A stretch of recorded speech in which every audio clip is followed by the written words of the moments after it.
Hey, Dr. Dixon, it's Chris Henderson with the Persuasive speech. So let me show you my note cards real quick. A whole bunch of stuff. And that's information. Woo! And then here's my visual aid. It's going to be a book. Hopefully the way that I utilize this visual aid will be acceptable. And we will now do the audience participation. Hi, I'm Dee. I'm Sandy. I'm Sue. I'm Kim. Chad. Rosa.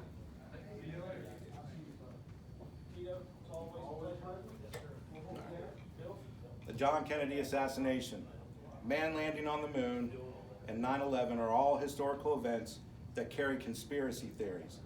Many people believe in conspiracy theories, but many more scoff at the mere word conspiracy. But what if I told you that I discovered a historical event where the United States government orchestrated a conspiracy of deception that changed the course of history? I've been studying the Harpers Ferry raid for well over a decade now. I feel very fortunate that I can find topical books that use source material on the subject. On October 16, 1859, famous abolitionist John Brown and 21 of his men started a slave uprising in Harpers Ferry, Virginia. Their goal of commandeering a federal arsenal, confiscating the firearms, and providing those firearms to African Americans to fight for their independence was an unsuccessful attempt.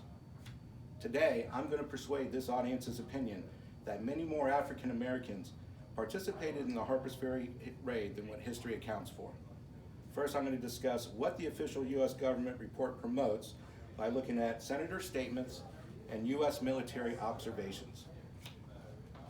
Then I will finish up with how African Americans provided responsive manpower by taking up arms, and we will also review recorded observations by local eyewitnesses regarding the dead body count of African Americans during the raid that contradicts the government's official body count.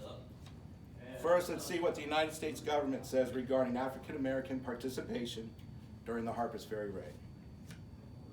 Other than John Brown and his raiders, there was no other additional participation of African Americans during the raid, according to the United States government. In a Senate report, 2 U.S. senators go on record stating no slaves participated in the raid. In my hand is the original 1860 published Senate report regarding the Harpers Ferry raid. After this speech is given, anyone is welcome to go ahead and take a quick glance at this book if they'd like to. Senator Mason in the report retorts that it was loyalty and a well-affected disposition that all slaves didn't commit civil war. Basically, what Senator Mason is saying is that African Americans did not participate in the attack because they are too loyal and too submissive to contradict their slave masters. Putting it more bluntly, from the same report, Senator Collamer declares that there was no evidence whatsoever that showed that John Brown and his men had any help from any other citizens. Clear and concise are these 2 senators in their statements that there is no mistaking that the official U.S. government account of the Harpers Ferry raid asserts that there is no additional participation by slaves who lived near the Harpers Ferry area.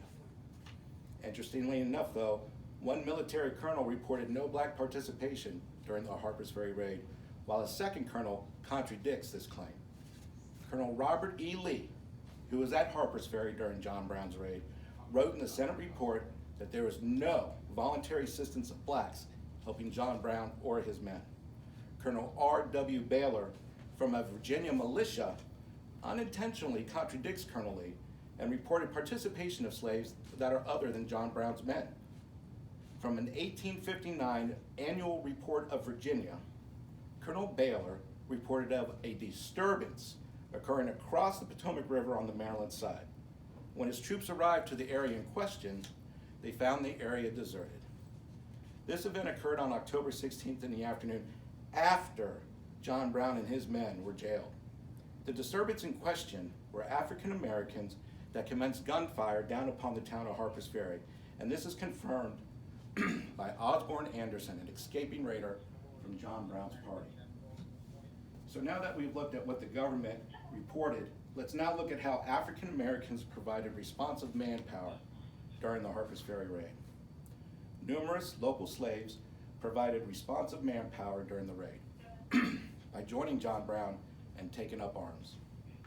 Second, there are recorded observations by local eyewitnesses about the dead body count of African Americans that contradicts the government's official body count. According to census records, there were close to 150 adult African Americans that lived close enough to Harpers Ferry to support John Brown. From the book, John Brown Mysteries, it is mentioned that 20 to 30 slaves actually joined the Harpers Ferry raid and were supplied by arms from John Brown. Their participation included stopping and guarding an eastbound train and its prisoners, assisting the raiders in locating slaveholders for kidnapping, and giving other guidance in the town during the raid. From the only surviving black raider, Osborne Anderson's account in the book Black Voices from Harpers Ferry reveal how he personally placed weapons in the hands of the local slaves that joined the attack. Now, the recorded observations from local eyewitnesses about the dead body count of slaves during the Harpers Ferry raid contradicts the government official body count.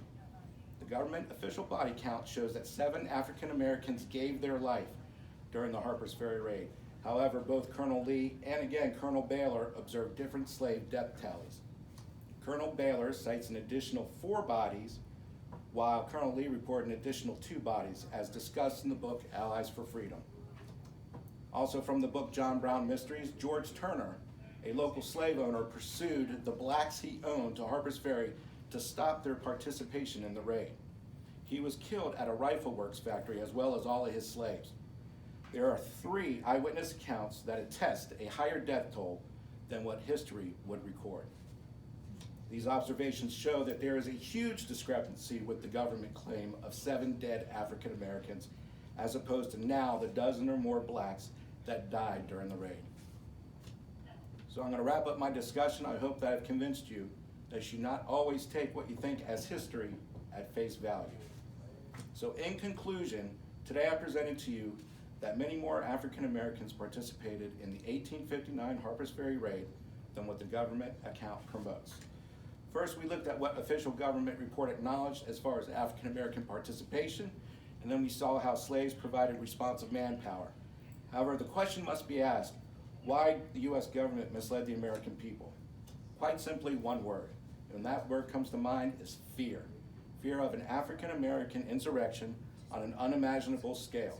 What must be understood is that the Harpers Ferry raid, if it was successful, would have created an atmosphere of dissonance among a large majority of slaves who would not only destabilize the Union of the United States, but create an economic collapse of the mighty Southern agricultural empire.